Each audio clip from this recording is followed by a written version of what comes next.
अस्सलाम वालेकुम। प्रोग्राम जुर्म और सज़ा में मैं हूं काशिफ मुश्ताक। आज के प्रोग्राम में बात करेंगे एक सफाक कत्ल की, जिसमें दो बेटों ने अपने बाप को ना सिर्फ कत्ल किया बल्कि इस कत्ल की वारदात को डकैती का रंग भी दिया।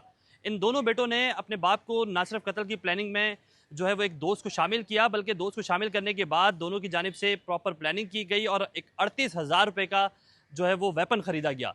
इलीगल वेपन ये खरीदा गया। उसके बाद डकैती का रंग देने के लिए पूरी प्लानिंग की गई कि रात के वक्त जो है वो ये वारदात अंजाम दी जाएगी। और जबकि जो इसमें इजाज़ नामी मुलजिम हैं, जो कि अपने वालिद को कत्ल करना चाहता था और सिर्फ इसलिए कत्ल करना चाहता था कि वालिद की जानिब से उसे 1 करोड़ रुपए फराम किए गए थे कारोबार के लिए, और उसने उस 1 करोड़ का नुकसान कर दिया था, जिसकी वजह से जो वालिद है वो उसे बार बार तंग कर रहा था।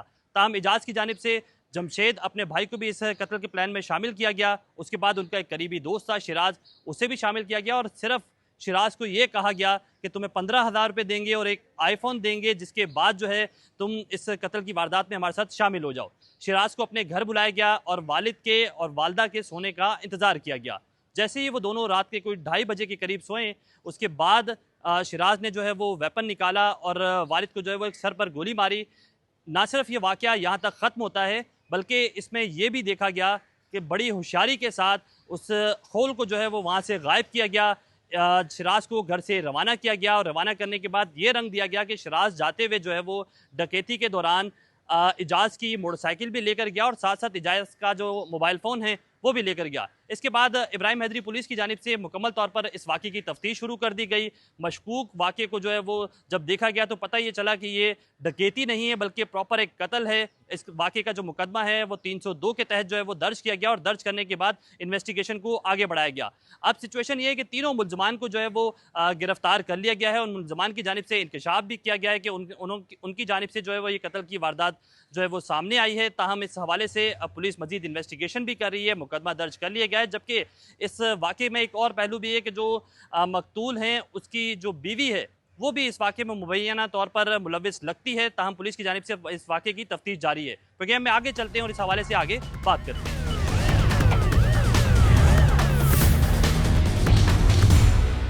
बिल्कुल, हमारे साथ इस वक्त मौजूद हैं SHO इब्राहिम हैदरी अरशद अवान साहब। उनसे जानते हैं पूरे केस को आपने हल किया, डकैती का रंग दिया गया था, कब पता चला कि बेटे ही मुलविस हैं और बाकायदा तौर पर ये डकैती नहीं है बल्कि प्लान करके बाप को कत्ल किया गया है? ये इस तरह है ना कि जाए वकूआ एक ऐसा मकाम है जो पुलिस के लिए बहुत अहम होता है। जाए वकूए पर जब पुलिस ऑफिसर पहुंचता है तो वो अपनी आँखों से पूरा जायज़ा लेता है। इसी तरह कुछ इस केस में हुआ। हम जाए वकूए पर पहुँचे, जब हमने क्राइम सीन की टीम के साथ मुआयना मौका किया तो ज़ाहिर सी बात है, डकैत ने अगर गोली मारी होगी तो वो गोली मार के फ़रार होने की कोशिश करेगा।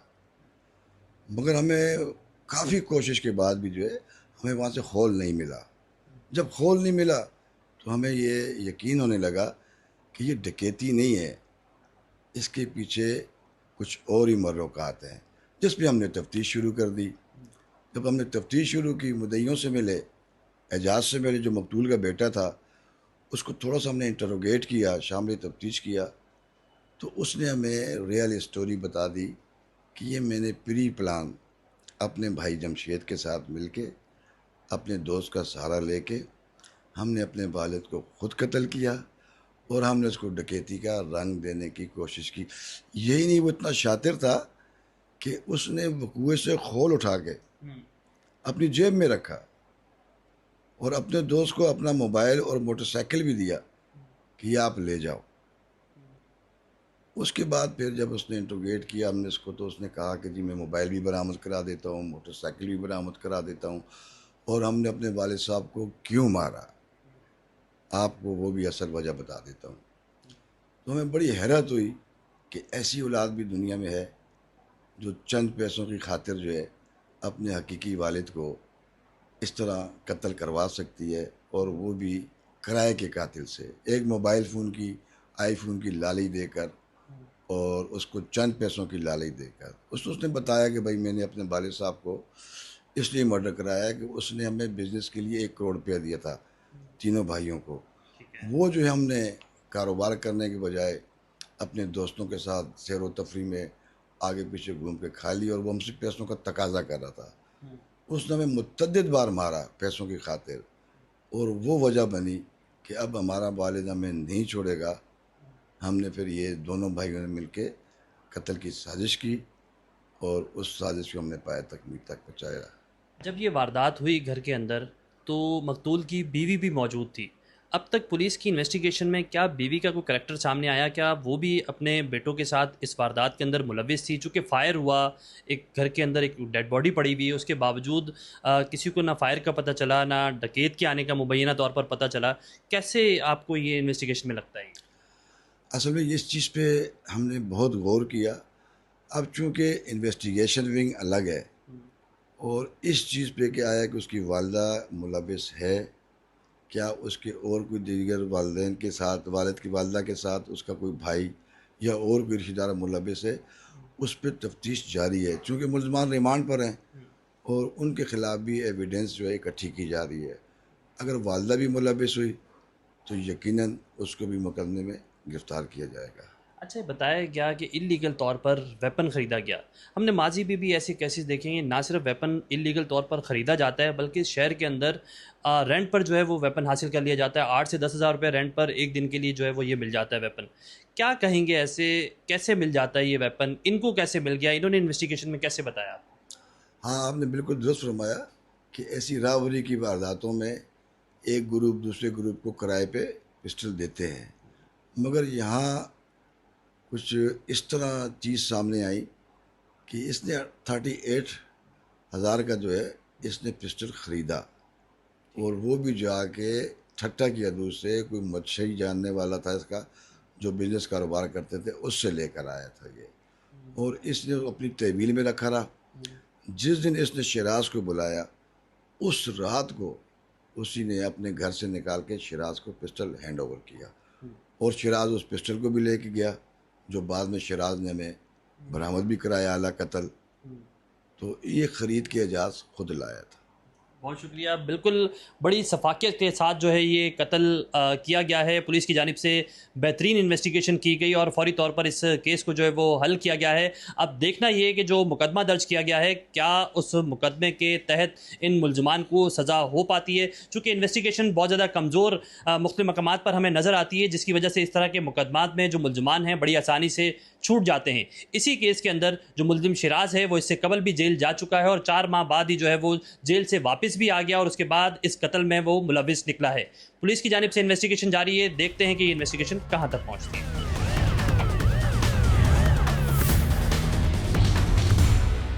हम इस वक्त पहुंच चुके हैं इब्राहिम हैदरी थाने में और यहीं इस थाने का वकूआ है ये, और उसके बाद ना सिर्फ इन्वेस्टिगेशन पुलिस की जानिब से इसकी कार्रवाई की जा रही है बल्कि ऑपरेशनल पुलिस की जानिब से भी जो है वो कामयाब कार्रवाई की गई है।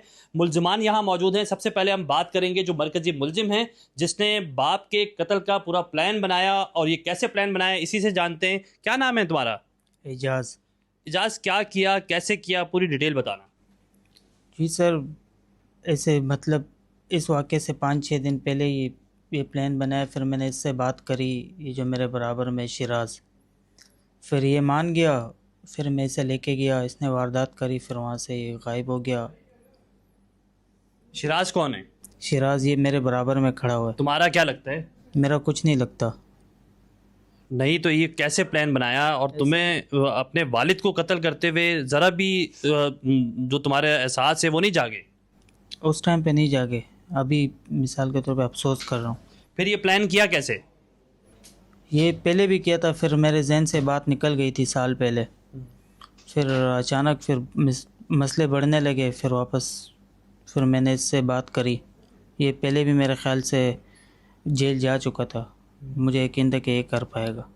वजह क्या थी कि ये सब करने की? वेपन कहाँ से लिया? जो असला है वो कहाँ से लिया? शिराज को क्या लालच दी थी तुमने?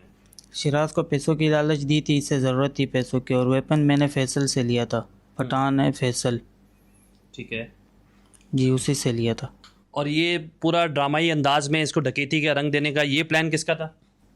ये भी मेरा ही था। ये कैसे प्लान किया? बस मैंने कहा ऐसे तरीके से काम करेंगे किसी को शक नहीं होगा। और जब ये सब कर लिया, पुलिस इन्वेस्टिगेशन के लिए पहुंची, फिर पुलिस को बेवकूफ़ बनाने के लिए क्या किया? जाए वकूआ से खोल गायब किया, कैसे किया? क्या ये सारा प्लान था? उसी टाइम पे मैंने होल जेब में डाल दिया। फिर वहाँ गांव से आने के बाद उसे बहा दिया वॉशरूम में। अच्छा है, हमारे साथ इसका भाई भी मौजूद है। आपका नाम क्या है? कितने बहन भाई हो? कैसे इसके साथ इस जुर्म के अंदर शरीक हुए तुम? मेरा नाम जमशेद है। हम लोग टोटल 7 बहन भाई है, 4 भाई है 3 बहनें। तो ये अब्बू के साथ होता था। अब्बू इससे लड़ता बहुत था। तो ये दुकान पे मुझे खाना देने आता था, इसको कभी रो रहा होता था, अब्बू ने मारा है ये वो। तो इसके ये मेरे को धमकी देता था कि मैं अब्बू को मार दूंगा। ये मतलब लड़ता था हमेशा ना। तो मैं भी इसको 2-3 चक्कर मैंने मना किया, फिर मैंने बोला जो करता है तू कर, मेरा कुछ नहीं है इसमें। फिर इसी तरह मैंने इसको इजाज़त दे दी। एक दिन इसने सीरियस में ये काम कर लिए। तो इसके लिए तुम्हें भी कोई पैसों का लालच दिया, या तुम्हें भी जो वालिद था वो मुख्तलिफ मकामात पे डांटता था? मेरे पास सर हर कुछ था। मेरे पास अपनी दुकान थी, मेरे पास अल्लाह का शुक्र है हर चीज़ था अपना। तो ये मोबाइल फ़ोन जो है ये तुमने ही छुपाया था? नहीं, मैंने तो कोई मोबाइल फ़ोन नहीं छुपाया। फिर रिकवर कहाँ से हुआ? तुम्हारी शॉप की पिछली साइड से नहीं रिकवर? वो इसने खुद छुपाया था सर। ये मुझे खाना देने आता था ना दोपहर में, खुद छुपाया था इसने। अच्छा, इस वारदात में जो मरकज़ी मुलजिम है वो शिराज भी है, जो इन दोनों भाइयों का करीबी दोस्त भी है। इससे जानते हैं कैसे ट्रैप किया गया, 15,000 रुपये लालच दिया गया, फ़ोन का लालच दिया गया, कैसे ये तमाम तर वारदात में तुम मुलविस हुए? मैं गया था समंदर पे, एजाज में वापसी आया समंदर से। एजाज ने मेरे को बोला काम करना ही है। मैंने बोला मेरे को पैसों की ज़रूरत है। इसने बोला मैं दे दूँगा। मेरे को 15,000 रुपये बोला मैं दे दूँगा। फिर मेरे को रात को लेके गया, पिस्टल दिया मेरे को, घर में लेके गया, खुद गेट खुला हुआ था। फिर वहाँ पे खुद मेरे को बोला शूट कर दे।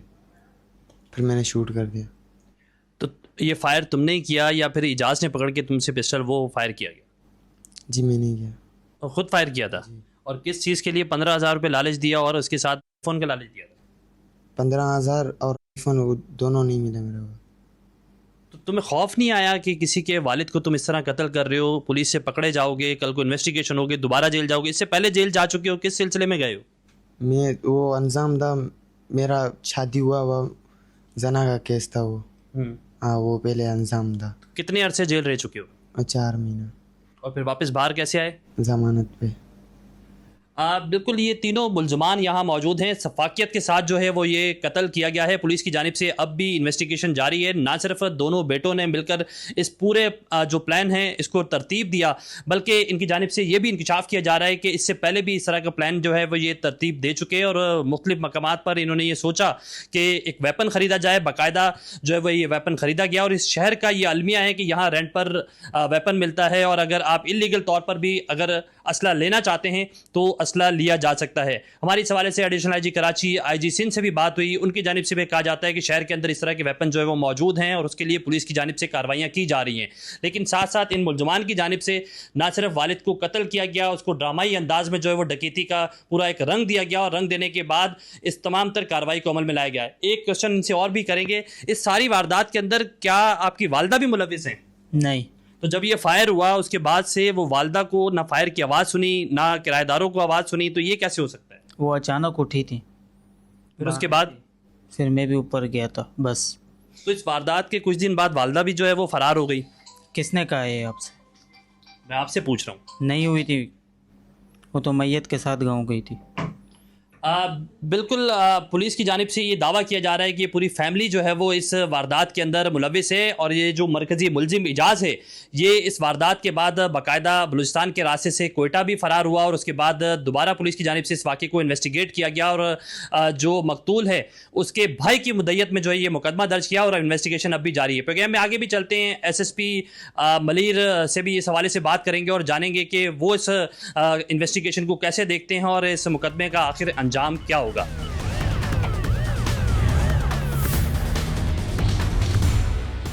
इब्राहिम हैदरी के इलाके में सफाक बेटों ने जो है वो अपने बाप को कत्ल किया। ना सिर्फ ये कत्ल की प्लानिंग की बल्कि बाप को कत्ल करने के बाद उसे डकैती का रंग भी दिया। ये तमाम तर वाक़या जो है वो कैसे पेश आया है, हमारे साथ मौजूद हैं SSP मलीर अब्दुल खालिक पीरज़ादा साहब। उन्हीं से जानते हैं कैसे ये वाक़या पेश आया, उसके बाद डकैती का एक इंसिडेंट पेश किया गया और उसको आप लोगों ने ट्रेस कैसे किया? जी बिस्मिल्लाहिर्रहमानिर्रहीम। जी it was a very surprising case for us as well. एक कॉल चलती है, इतला मिलती है कि किसी घर में कुछ डकैत दाखिल हुए हैं और दौरान डकैती मुज़ाहमत पे घर के जो ओनर हैं इकबाल साहब, उनको शूट कर दिया गया है। कुछ नकदी, एक बाइक और मोबाइल फ़ोन ये स्नैच कर लिए गए हैं। Now this was a very heinous call to begin with. Police की नफरी वहाँ पहुँचती है, सीनियर ऑफिसर्स वहाँ पहुँचते हैं, the concern SHO he himself went there. और वहाँ पे पहुँच के हम अक्सर पुलिस वाले कहते हैं कि मौका बोलता है। तो जब मौका देखा गया, क्राइम सीन देखा गया, तो वो उन बातों को निगेट कर रहा था जो कि बताई जा रही थी। ये जो पूरी स्टोरी बताई जा रही थी, डकैत आए, इस तरीके से वारदात हुई और इस तरह मारा गया, मौका कुछ और बोल रहा था। The crime scene was very different from that. इस चीज़ को मज़ीद प्रूव किया गया। जो फॉरेंसिक एविडेंस वहाँ से कलेक्ट किए गए, जिस तरह जो गन शॉट का होना था, it was a very close, बहुत करीबी फासले से वो लगा था गन शॉट, और जो उनका बयान था वो उससे मुख्तलिफ था। इस तरह की और बहुत सारी छोटी छोटी चीज़ें हैं जो आपस में मिलती गई और एक क्लियर पिक्चर सामने आती गई। लेटर ऑन जब मज़ीद प्रूव किया गया इस चीज़ को, तो ये बात सामने आई कि दर हकीकत जो इकबाल साहब हैं, उनके दो बेटे एजाज़ और Jamshed, those were the two master planners जिन्होंने ये पूरा प्लान किया अपने दोस्त शिराज के साथ मिलके कि शिराज आएगा, वालिद को मारेगा और उसको डकैती मुज़ाहमत का रंग देंगे ताकि किसी इनके ऊपर कोई भी इनको सज़ा ना मिल सके इस चीज़ की। एक्चुअली इनका मॉनेटरी डिस्प्यूट था। दोनों बच्चे जो हैं नाफरमान थे, कोई अच्छी कमाश के भी नहीं थे। वालिद ने इनको इन्वेस्टमेंट की गर्ज से कुछ पैसे दिए थे कि जी चलो बच्चे अपने पैरों पे खड़े हो जाएंगे, कोई 1 करोड़ रुपए के करीब बताए जा रहे हैं। अब किस तरह उन्होंने वो मैनेज किया होगा, कोई चीज़ बेची होगी, वो बेहतर जानते होंगे। जब कुछ माह बाद इनसे तकाजा किया वालिद ने कि जी आपको जो इन्वेस्टमेंट के लिए पैसे दिए गए थे, what have you done with that, what do you have show for, आप किस तरह कर सकते हैं उस चीज़ के लिए। They did not have anything. शायद कुछ पैसे भी उसमें से खर्च कर चुके थे। इसी बात पे इनका झगड़ा भी हुआ। एक जो भाई है वो घर छोड़ के चला गया इसी असना में। Then they made this plan. Shiraz नामी जो दोस्त है इनका, वो भी कोई 18-19 साल लड़का है। उसको एक आईफोन की लालच दी गई कि जी तुम्हें आईफोन नया ख़रीद के देंगे और 15,000 रुपये तुम्हें देंगे। इस लालच में वो बंदा रात को इनके घर आता है। देन इनको एक वेपन दिया जाता है जो कि एजाज़ और जमशेद ने ख़ुद मैनेज किया था कहीं से, 35,000 रुपये का गालिबन कहीं से ख़रीदा था उन्होंने। और देन वो शूट करता है और वहाँ से भाग जाता है। अपनी इस ड्रामे को मज़ीद पुख्ता करने के लिए एक्चुअली वहाँ से मोबाइल फ़ोन भी गायब किया गया और वहाँ से जो मोटरसाइकिल थी वो भी गायब की गई। लेकिन अल्हम्दुलिल्लाह पुलिस ने इसमें बड़ा अच्छा काम किया। जो मोटरसाइकिल सरकशुदा दिखाई जा रही थी वो इसी शहजाद के घर से रिकवर की गई, और मोबाइल फ़ोन जो कि उन्होंने छुपाया था वो एक बेटे ने, एजाज़ ने, अपनी शॉप में, परचून की शॉप है वहाँ पे छुपा लिया था, वो भी रिकवर किया गया। और देन दे कन्फेस्ड। जब उनके पास कोई और चारा ना बचा, सारी स्टोरी खुल गई, तो then they actually confessed to this whole story. ये बताइएगा, घर के अंदर और भी लोग मौजूद थे, बताया जा रहा है कि वालदा भी मौजूद थी, क्या शुबा है कि वालदा जो हैं वो भी इस मर्डर के केस में मुलविस हैं? देखिए, जो वालदा का इसके अंदर किरदार है वो मशकूक ज़रूर है, क्योंकि जब इस तरह की एक हैपनिंग होती है तो how come the mother was not able to tell the police कि जी एक्चुअली क्या हुआ है। तो ये चीज़ें ज़रूर उनको भी शक के दायरे में लेके आती हैं, लेकिन ज़ाहिर है तफ्तीश का जो महकमा है वो अपनी तफ्तीश कर रहा है, हर एंगल से इसको देखेगा, और उनका भी इसमें अगर कोई कसूर सामने आएगा तो कानून के मुताबिक कार्रवाई की जाएगी। इलीगल वेपन जो है वो ये ख़रीदा गया। हमने माजी में भी ऐसी स्टोरियाँ देखी हैं जिसमें इस शहर के अंदर वेपन जो है वो रेंट आउट भी हासिल कर लिया जाता है। क्या इतना आसान है वेपन लेना और किसी की जान लेना उसके बाद? ये बहुत अच्छा आपका क्वेश्चन है। देखें, जो इलीगल वेपन है उसकी अवेलेबिलिटी नहीं होनी चाहिए। Now this was again a big question जो आपने अभी किया कि एक इलीगल वेपन कैसे इतनी आसानी से इन्होंने प्रोक्योर कर लिया। तो वो जो लड़का है उसकी भी डिटेल्स हमारे पास आ चुकी हैं, उस पर भी हम अपनी वर्किंग कर रहे हैं ताकि उसको भी पकड़ा जाए और कानून के कटहरे में खड़ा किया जाए। अब इस पे जो मुकदमा हुआ है, 302 का मुकदमा हुआ होगा, क्या इसकी सज़ा बनती है? जो इसमें शिराज नामी मुलजिम है उसकी जानिब से इंकशाफात में ये पता चला कि वो इससे पहले भी जेल जा चुका है, और हमने देखा है कि हमारी इन्वेस्टिगेशन इस तरह की होती है कि उसके बाद मुलजमान वापस बाड़ी आसानी से आ जाते हैं।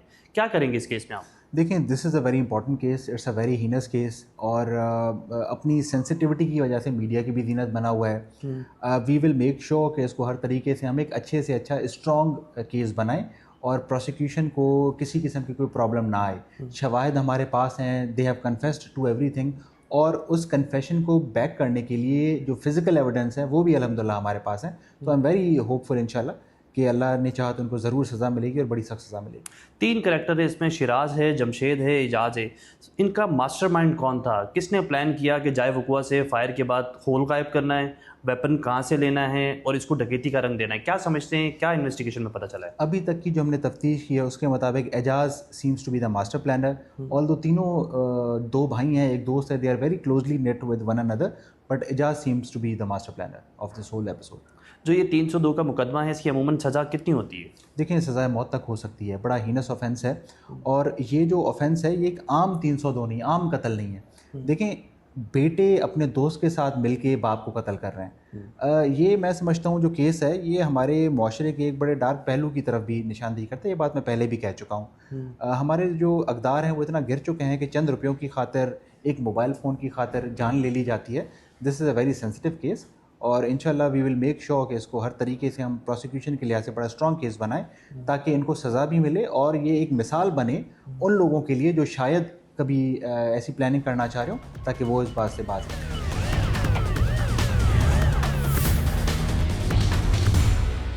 कत्ल की वारदात को डकैती का रंग दिया और ये डकैती का रंग देने वाले कोई और नहीं बल्कि अपने ही बेटे थे। दोनों बेटों की जानिब से प्लानिंग की गई और वालिद को कत्ल किया गया। शिराज नामी मुलजिम को शामिल किया गया। शिराज की जानिब से जो है वो ये कहा गया कि उसे जो है वो वेपन फराम किया जाएगा। वेपन फराम करने के बाद शिराज ने जो है वो फायर करके मकतूल को कत्ल किया और कत्ल करने के बाद इस पूरे मामले को डकैती का रंग दिया। पुलिस की जानिब से इस वाक़े की इन्वेस्टिगेशन शुरू की गई और तीनों मुलजमान को गिरफ्तार कर लिया गया है और इस वाक़े का मुकदमा भी दर्ज किया गया है। लेकिन अब देखना यह है कि इन्वेस्टिगेशन कहाँ तक पहुँचती है और इन मुलजमान को सज़ा हो भी पाती है या नहीं। कैमरामैन मोहम्मद साजिद के साथ मुझे काशिम मुश्ताक को दीजिए इजाज़त। अल्लाह हाफिज़। हाजी गुजरांवाला से मैं हूं राना अंसर और प्रोग्राम जुर्मो सज़ा में आज हम आपको जो स्टोरी बताने जा रहे हैं वो है एक इंतहाई अफसोसनाक वाक़या जिसमें एक माँ ने अपने हाथों से अपनी फूल जैसी बच्ची को आग से जला दिया, जिसकी उम्र सिर्फ 4 साल थी। संगदिल जो माँ है उसने अपने 2 जवान बेटों और बेटी को भी इस जुर्म में अपने साथ मिला लिया। ये वाक़या पेश आता है गुजरांवाला का इलाका बदर टाउन है, थाने अरूप का ये एरिया है। हम इस वक्त उसी जगह पर मौजूद हैं। मेरे पीछे आप ये मनाज़र देख सकते हैं उस मोहल्ले के, उस गली के। कीचड़ ज़दा गलियां हैं, कच्चे पक्के मकान हैं। ऐसे इलाकों में एजुकेशन भी ऐसी ही होती है। यहाँ अभी भी हम देख रहे हैं बच्चे नंगे पाँव गलियों में इधर उधर घूम रहे हैं। तो यहाँ जो वाक़या पेश आता है, जो लोग बता रहे हैं और जैसे पुलिस ने अपनी तहकीकात के बाद हमें बताया है, इसमें जादू टूने की कहानी सामने आती है। खातून जो मरकज़ी मुलज़मा है उसका नाम है लुबना। उसका शोहर कुछ अरसा पहले वफ़ात पा गया था। खातून अपने 4 बच्चों के साथ यहाँ रहती थी। मैं आपको अपने कैमरामैन से कहूँगा ज़रा पैन करके दिखाए। ये वो मकान है, ये वो घर है जहाँ खातून रहती थी। यहाँ इस घर का दरवाज़ा अभी बंद है क्योंकि पुलिस ने जो सारे लोग थे यहाँ पर उनको अपनी तहवील में बल्कि उनको गिरफ़्तार कर रखा है। तो ये वाक़या आपको मैं बता रहा था कि खातून 4 बच्चों के साथ यहाँ रहती थी जिसका नाम लुबना है। उसके 2 जवान बेटे और एक बेटी थी जिसको उसने साथ मिलाया। उसका ये कहना था कि उसको ये शुबा है कि उसकी जो छोटी बेटी है, जो छोटी बच्ची है जिसकी उम्र सिर्फ 3 से 4 साल बताई जा रही थी, उस पर किसी ने काला जादू कर दिया है। तो उसका ये कहना था कि काला जादू उतारने के लिए बच्ची को आग से जलाना होगा। माँ ने घर में आग जलाई, बच्ची को, अपनी मासूम बच्ची को अपने हाथों से पकड़ा। उसके जवान बेटे और बेटी साथ बच्ची को पकड़कर खड़े हुए और जो सिलेंडर के ऊपर छोटा चूल्हा लगा होता है उसके साथ माँ ने बच्ची के जिस्म को जला दिया। बच्ची की चीखों पुकार सुनकर मोहल्लेदारों ने, हमसायों ने पुलिस को कॉल करके इत्तला दी। पुलिस जब यहाँ पहुँची तो दरवाज़ा अंदर से बंद था। पुलिस ज़बरदस्ती अंदर दाखिल हुई। तमाम जो मुल्ज़मान थे, जो मरकज़ी मुल्ज़मा थी, उनको गिरफ़्तार किया गया और बच्ची को यहाँ से अस्पताल मुंतकिल किया गया। पुलिस ने ये बताया, मोहल्लेदारों ने भी इसकी तस्दीक की, जब पुलिस यहाँ पर पहुँची तो जो मुल्ज़मा है वो पुलिस पर भी हमला आवर हो गई। उसने ऐसे ही तासर देने की कोशिश की, एक्टिंग करने की कोशिश की जैसे वो कोई किसी मखसूस चीज़ के ज़ेरे असर है या किसी जादू के ज़ेरे असर है। वो तो उसमें उसने पुलिस वालों पर भी हमला किया और ये कहा कि कोई करीब ना आए, यहाँ कोई जादू टूना हो रहा है, अगर कोई करीब आएगा तो वो जल जाएगा। ऐसा सब कुछ उसने कहानी गढ़ने की कोशिश की, लेकिन बहरहाल पुलिस ने फौरी तौर पर मुल्ज़मा समेत जो उसके बेटे और बेटी थी उनको गिरफ़्तार किया, बच्ची को अस्पताल मुंतकिल किया। अब हम यहाँ जो रहने वाले लोग हैं, जो मोहल्लेदार हैं, उनकी ज़ुबानी जानने की कोशिश करते हैं, घर वाले कैसे हैं और जब ये वाक़या पेश आया तो यहाँ पर क्या होता रहा। आइए मोहल्लेदारों से बात करते हैं।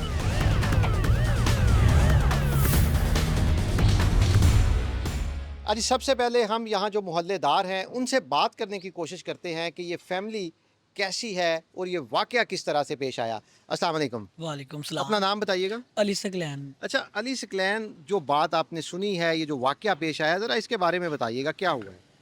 हमारे यहाँ पे ना शॉप है चिकन की, शॉप पे बैठे हुए हैं और एक आंटी आए हैं चिकन वगैरह लेने। वो बता के गए हैं कि इस एक दो गली छोड़ के पीछे इस मोहल्ले में ये साथ ही है घर, यहाँ पे को बच्ची है उसको जला रहे हैं। ये ऐसी वैसी बात, हमें यकीन नहीं आया कि यार ऐसा कोई कैसे कर सकता है अपने बच्चों के साथ? अपने बच्चों के साथ। एक वालदा थी, साथ भाई है। किसी ने बोला शायद ये जादू टोने वाला काम है सारा, तो इस वजह से हमें तो यकीन ही नहीं आया पहले। फिर कुछ देर बाद वो पुलिस भी यहाँ पे आ गई है और ये SHO अंदर मामला सुन के अंदर होने लगा है और आगे से औरत SHO को भी पड़ गई है। अच्छा, जब पुलिस यहाँ पहुंची है, इस मकान के दरवाजे अंदर से बंद थे, पुलिस ने ज़बरदस्ती अंदर दाखिल हुई? दरवाजे बंद थे और पुलिस ने दरवाज़ा खटखटाया लेकिन उन्होंने खोला नहीं। फिर इन्होंने ज़बरदस्ती खुलवाया और आगे से औरत SHO को भी पड़ गई है। अच्छा, जो मुलजमा थी जो बच्ची को जला रही थी, उसने फिर पुलिस के साथ मजामत की, पुलिस पर हमलावर होने की कोशिश की? हाँ जी, उसने पुलिस के साथ मजामत की और उसने SHO को काट भी लिया था। आगे से काफ़ी मजामत की तो फिर SHO ने कर लिया सबको सीधा, उन्होंने सबको साथ बिठा लिया और ले गए हैं थाने में जाके। बाद में पता चला जी बच्ची को लाहौर ले गए हैं। अच्छा, ये बताएं, ये लोग यहाँ कितनी देर से रह रहे हैं? ये जो हसीब और मुनीब हैं, जो मुलजमा उसका शोहर है, वो कब फोत हुआ? ये कब से यहाँ रह रहे हैं? कामकाज क्या करते हैं? या खातून का मोहल्ले में आना जाना कैसा है? जी तो काफ़ी अच्छे थे। ये हसीब है, ये दोस्ती हमारा स्कूल में साथ पढ़ा है, अच्छे थे, सेंसिबल लोग थे। बाकी पता नहीं क्या हुआ है इनके साथ, किसी के कहने पे जादू टोने वाला काम है।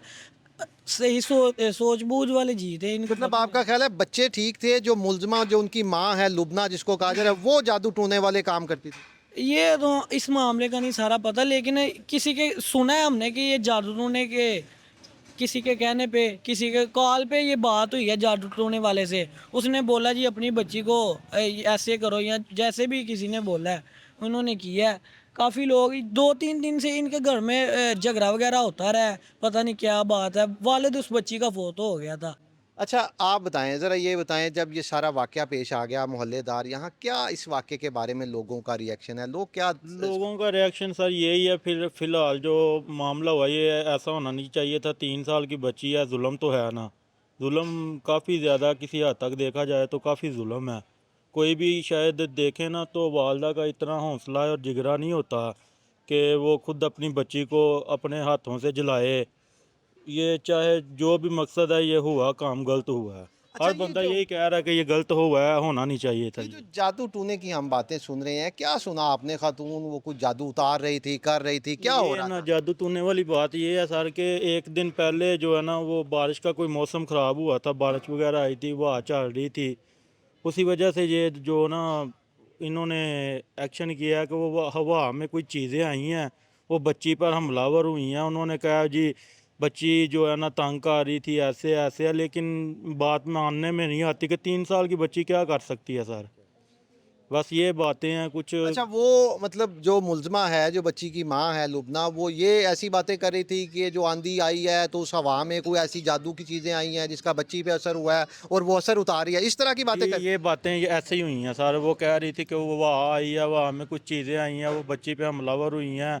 वो बच्ची को कहती थी ऐसे करो, इसीलिए हमने जिंदा जला के हमने जो है ना वो ठीक करने का कोशिश की है। लेकिन नहीं सर, ये बात ऐसे बनती तो नहीं है। देखें चीज़ें आई हैं, वो एक बच्ची में तो नहीं ना हाज़िर हो सकती, वो किसी बड़े में भी जा सकती थी। ये जो खातून है जिसने अभी ये सारा वाक़या किया, इसके बारे में पहले भी मोहल्ले में इसने कोई ऐसा किया हो, कोई जादू वाली बात, या किसी कैसा इसका मिलना जुलना? नहीं, ये तो नहीं हमने सुना, ये तो पहली मर्तबा ये वाक़या हमने देखा है और सुना है। और ऐसा नहीं, पहले कभी नहीं इनका जो है ना मामला, ना कभी कोई बात सुनी है, ना ऐसा हुआ है। ना देखा कभी। आज आपने बात सुनी, मोहल्लेदारों ने बताया कि क्या यहाँ पर होता रहा। पहले घर में 2-3 दिन लड़ाई झगड़े भी हुए और फिर आंधी जैसी बात कि आंधी आई है, हवा में कोई जिन्नात आए हैं, बच्ची पर असर कर दिया है, जहालत पर मबनी इस तरह की बातें मोहल्लेदारों ने इस घर से सुनी, जो मुल्ज़मा खुद बताती रही है। और उसके बाद जैसे लोगों ने बताया कि बच्ची को उन्होंने आग से जलाया। तो ये सारी बातें आपने सुनी। अब पुलिस तहकीकात कैसे आगे बढ़ रही हैं, पुलिस इस सारे केस में क्या कर रही है, ये सारे हक़ाइक़ जानने के लिए हम जाएंगे CPO गुजरांवाला के पास। उनसे पूछेंगे कि पुलिस के पास शवाहिद क्या हैं और कैसे इस मुल्ज़मा को और दूसरे जो लोग उसके ज़िम्मेदार हैं, कैसे उनको सज़ा दिलवाई जाएगी। आइए आपको लेकर चलते हैं।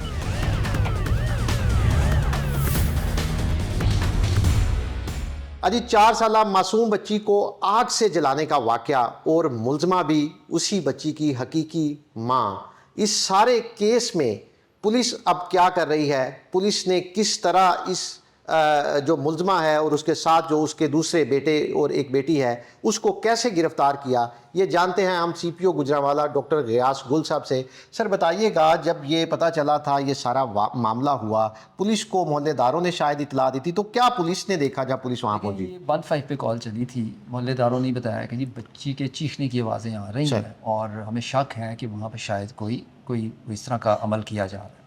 वैसे जो लकीली करीबी था, गश्त के ऊपर था, वो रिस्पॉन्ड किया उसने, और जब रिस्पॉन्ड किया घर पहुंचा तो दरवाज़ा लॉक था, खोल नहीं रहे थे। फिर ओवर पावर करके जब अंदर गए तो उसने जो देखा वो ये था कि वो 2 भाइयों ने, एक ने एक टांग पकड़ी हुई और एक बाजू पकड़े हुए और वालदा ने सर पकड़ा हुआ और उसको चूल्हे के ऊपर वो कर रहे थे। उसको बच्ची को उसको बचाया गया, उन्होंने सख्त रेजिस्टेंस दी पुलिस को। मज़ीद हमने बुलाए और हमने मौके के ऊपर उनको गिरफ़्तार कर लिया, बच्ची को हॉस्पिटल शिफ्ट किया। इब्तदाई तफ्तीश जो हमने अभी तक की है उसमें उसने यही बयान दिया है कि जी हम पे किसी ने तावीज़ किए हुए थे, हमारे किसी रिश्तेदार ने, और इस बच्ची में जिन्न आते थे उसकी वजह से। हमने सुबह भी कोशिश की, पहले अमल वगैरह भी करवाए, फिर हमने कोशिश की अगरबत्तियाँ जला के कि जिन्न चला जाए, वो जिन्न ना गया। फिर हमने कहा कि इसको जलाते हैं, जलाने लगे तो जिन्न हम में आ गए, फिर हमें होश नहीं रही और हम फिर जो है उसको तकरीबन 30 to 40% उसके बर्न कर दिए उन्होंने। बच्ची अभी लाहौर शिफ्ट हो गई हुई है, वहाँ पे उसकी ट्रीटमेंट हो रही है। ये तमाम लोग गिरफ़्तार हैं इंशाल्लाह कानून के मुताबिक। सर ये तो मुल्ज़मा जो मरकज़ी मुल्ज़मा है उसका बयान है, जैसे आपने बताया उसके 2 बेटे साथ थे और एक बेटी साथ थी और वो इस सारे अमल में शामिल थे, वो भी इसकी तस्दीक करते हैं? सबका एक ही बयान, सबका एक ही बयान है और सारे इन्वॉल्व थे और यही काम कर रहे थे। और सर ये जो मुल्ज़मा है, ज़ाहिर है जो मुतासरा बच्ची है ये उसकी माँ भी है, एक माँ का किरदार है, दूसरी तरफ ये शफाक अमल है, तो ज़ाहिर आपने इसको बड़ा डीपली देखा होगा। इसका कोई हिस्ट्री है इस खातून की, इस फैमिली की? जैसे आम तौर पे ऐसी फैमिलीज़ होती हैं जादू टूना करने वाली, या देखिए हमारा जिस तरह का माशरा है उसमें पीरी फ़कीरी तो मौजूद है और इस तरह तावीज़ आपको पता है, इस तरह के आपको एड्स भी नज़र आते होंगे, क्रैकडाउन भी इनके ऊपर होता है। लेकिन अनफॉर्चुनेट है कि ये इस तरह के जाहिलियत में बंदा जाकर और फिर किसी को जलाने पर आ जाए और अपने ही बच्चों को जलाने पर आ जाए, अनफॉर्चुनेट है, अब क्या कह सकते हैं। अच्छा सर, इस केस में जो मुतासरा बच्ची है उसकी उम्र सिर्फ 4 साल है, पुलिस के पास कितने ठोस शवाहिद हैं और क्या ये जो मुतासरा बच्ची है इसकी गवाही भी कोर्ट में इनके खिलाफ इस्तेमाल हो सकती है? किस तरह पुलिस इंश्योर करेगी कि इन मुल्ज़िमान को सबसे पहले टू स्टार्ट विद हम खुद इसमें स्टेट मुद्दई बनी है, हमने किसी को रिश्तेदार को नहीं बनाया, किसी मोहल्लेदार को नहीं बनाया, क्योंकि फ़र्स्ट रिस्पॉन्डेंट भी हमारी पुलिस थी, मौके पे गिरफ़्तारी भी पुलिस ने की है, मौके की गवाह और जो है एविडेंस वो भी हमारा ही है और इसको हम पूरी कोशिश करेंगे। अभी भी जो है इसमें हमने जो डायरेक्शंस आई हैं उसमें जो हमारे प्रोसिक्यूटर्स हैं वो स्पेशल इसमें अपॉइंट हुए हैं, इंशाल्लाह ताला मेरिट होगा। अजी आपने बात सुनी CPO गुजरांवाला की, उनका ये कहना है कि ये जो सारा अमल है पुलिस ने ना सिर्फ इसकी तफ्तीश की है बल्कि जब तक इस पूरे केस का ट्रायल नहीं हो जाएगा और मुल्ज़िमान अपने अंजाम को नहीं पहुंच जाएंगे, वो खुद और उनकी जो टीम है वो इस सारे केस की निगरानी करेगी। बरतानिया में नए आने वाले स्टूडेंट्स और यहाँ पर रहने वाले जो बहुत सारे जो नौजवान लोग हैं उनको यहाँ पर मुख्तलिफ अब जो बरतानिया की जो एजेंसीज़ हैं वो और मुख्तलिफ जो यहाँ पर अब जो प्राइवेट सिटीज़न ग्रुप्स बन गए हैं जो ट्रैप करते हैं उनको, लड़कियाँ बनकर उनसे सोशल मीडिया पर बात करते हैं और फिर वो लड़कियाँ जो अंडर एज होती हैं जिनकी उम्र 13, 14, 15 या 17 साल से नीचे की होती है और फिर जब वो लड़कियों से मिलने जाते हैं तो उनको वहाँ पर गिरफ़्तार किया जाता है, उनके ऊपर केस चलाया जाता है और उनको जेल भेजा जाता है। इसकी एक बहुत बड़ी वजह ये भी है कि बहुत सारे जो स्टूडेंट्स और बाहर से जो लोग आते हैं उन्हें बरतानिया के इस हवाले से कवानीन का नहीं पता होता। एक बड़ी तादाद जो लड़के गिरफ़्तार हो रहे हैं, जो लोग गिरफ़्तार हो रहे हैं, उनमें पाकिस्तानी शामिल हैं, उसके साथ साथ बांग्लादेशी और इंडियंस भी हैं, लेकिन पाकिस्तानियों की एक बड़ी तादाद जो अभी तक गवर्नमेंट की तरफ से डेटा तो सामने नहीं आया, लेकिन जो नाम जो सामने आते हैं और जो वीडियो सामने आ रही हैं यहाँ पर, उससे ये लगता है कि वो पाकिस्तानी ही हैं और वो उर्दू बोल रहे होते हैं।